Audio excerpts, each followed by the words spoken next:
Assalamualaikum warahmatullahi wabarakatuh.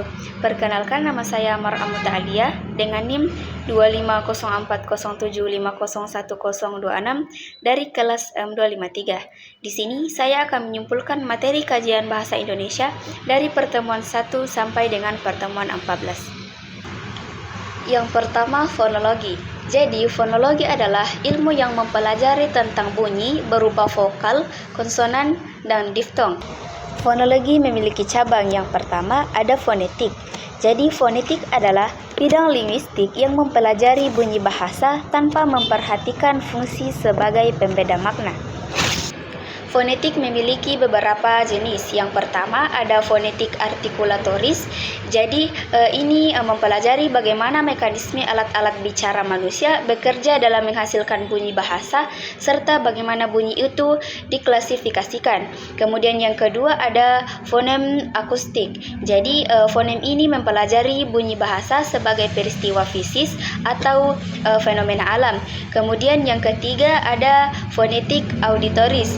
Jadi fonetik auditoris adalah mempelajari bagaimana mekanisme menerima bunyi bahasa itu oleh telinga kita. Selanjutnya yaitu kajian fonemik. Jadi kajian fonemik adalah cabang ilmu fonologi yang mempelajari bunyi bahasa dengan berfokus pada fungsinya sebagai pembeda makna. Fonemik terdiri dari beberapa poin. Yang pertama ada vokal. Jadi vokal adalah bunyi ujaran yang terjadi karena udara yang keluar dari paru-paru tidak mendapat halangan. Kemudian yang kedua ada konsonan. Jadi konsonan adalah bunyi ujaran yang terjadi karena udara yang keluar dari paru-paru mendapat halangan.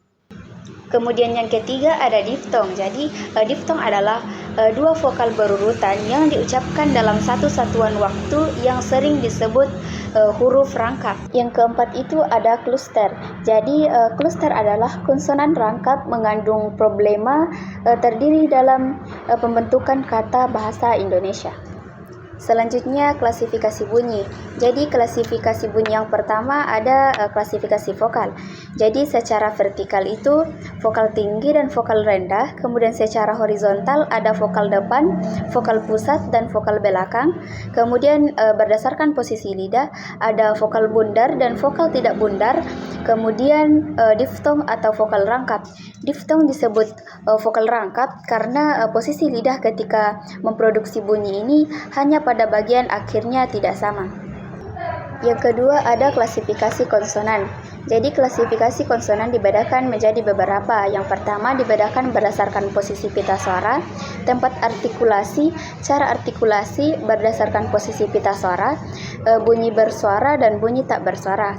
Kemudian berdasarkan tempat artikulasinya ada bilabial, ada labiodental, kemudian ada laminovelar, kemudian ada dorsavelar.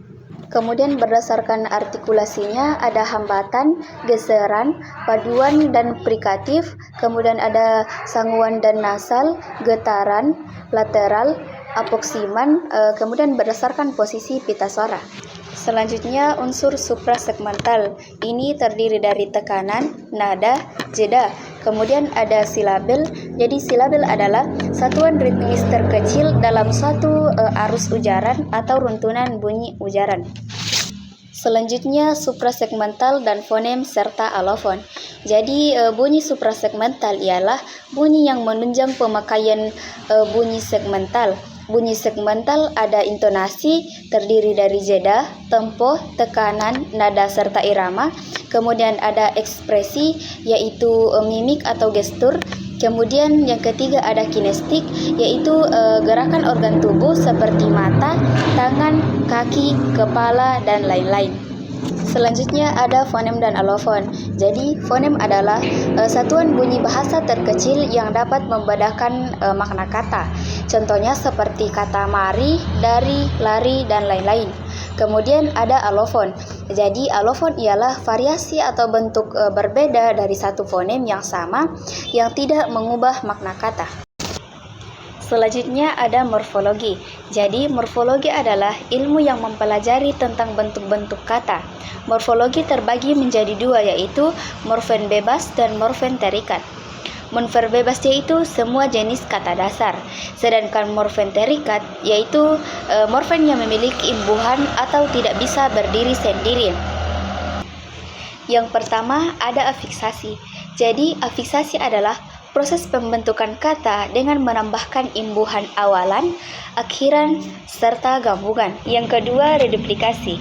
Jadi reduplikasi adalah proses pengulangan satuan gramatik baik sebagian atau seluruhnya dengan variasi fonem atau tidak. Yang ketiga ada komposisi. Jadi komposisi adalah proses pembentukan kata dengan menggabungkan dua kata atau lebih sehingga membentuk makna baru. Materi selanjutnya ada frasa, klausa, dan kalimat bahasa Indonesia. Yang pertama ada frasa. Jadi menurut Kamus Besar Bahasa Indonesia, frasa adalah dua kata atau lebih yang bersifat non-predikatif. Frasa terbagi menjadi dua jenis, yaitu frasa eksosentris dan frasa endosentris. Perbedaannya terlihat pada perilaku sintaksis terhadap salah satu konstituennya. Terdapat beberapa jenis-jenis frasa. Yang pertama ada frasa nomina. Jadi unsur-unsurnya berasal dari kata nomina atau kata benda, misalnya suami istri, ayah ibu, adik kakak, dan lain-lain. Kemudian yang kedua ada frasa verba. Unsur-unsurnya berasal dari kelas kata verba atau kata kerja. Kemudian yang ketiga ada frasa adjektiva. Jadi unsur-unsurnya berasal dari kelas kata adjektiva atau kata sifat. Kemudian yang keempat ada frasa adverbia. Jadi unsur-unsurnya berasal dari kelas kata adverbia atau kata keterangan. Yang kedua ada klausa. Jadi klausa adalah kumpulan kata yang bersifat predikatif. Jadi klausa memiliki beberapa jenis. Yang pertama ada klausa transitif. Jadi klausa transitif adalah klausa yang verbanya selalu disertai objek. Kemudian ada klausa intransitif, yaitu klausa yang verbanya tidak memerlukan objek. Kemudian yang ketiga ada klausa aktif, yaitu verbanya selalu berupa kata kerja. Kata kerja ini bersifat aktif. Kemudian yang keempat ada klausa pasif, yaitu verbanya berupa kata kerja pasif, misalnya ia dipaksa mundur. Kemudian ada klausa relatif. Jadi klausa relatif adalah informasi tambahan mengenai nomina atau pronomina dari sebuah kalimat, biasanya disertai kata yang. Yang ketiga ada kalimat. Jadi menurut Kamus Besar Bahasa Indonesia, kalimat adalah satuan bahasa yang secara relatif berdiri sendiri, mempunyai pola intonasi final secara aktual maupun potensial, terdiri atas klausa. Suatu kalimat terdiri dari unsur S dan P. Jika predikatnya berupa kata kerja intransitif, maka harus ada objek dalam kalimat tersebut.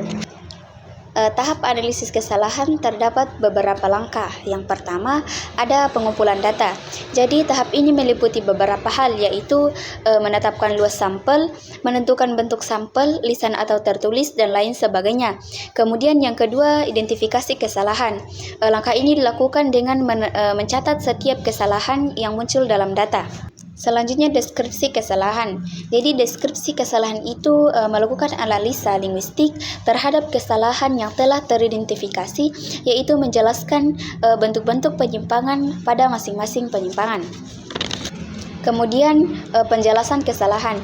Ini bertujuan untuk melakukan analisa kebahasaan terhadap bentuk penyimpangan pada masing-masing kesalahan. Kemudian ada klasifikasi kesalahan. Ini mengelompokkan kesalahan-kesalahan dalam beberapa kategori berdasarkan kesamaan bentuk atau sifatnya sesuai dengan batasan yang telah diambil oleh peneliti. Selanjutnya ada bidang kesalahan. Jadi yang pertama ada fonologi kesalahan berbahasa, kemudian yang kedua morfologi kesalahan penggunaan imbuhan, kemudian yang ketiga semantik kesalahan susunan kalimat, kemudian ada semantik kesalahan makna. Penyebab kesalahan tersebut karena pengaruh bahasa daerah, kemudian kebiasaan bahasa tidak baku, dan kurangnya pemahaman aturan bahasa. Sekian dari saya, kurang lebihnya mohon dimaafkan. Assalamualaikum warahmatullahi wabarakatuh.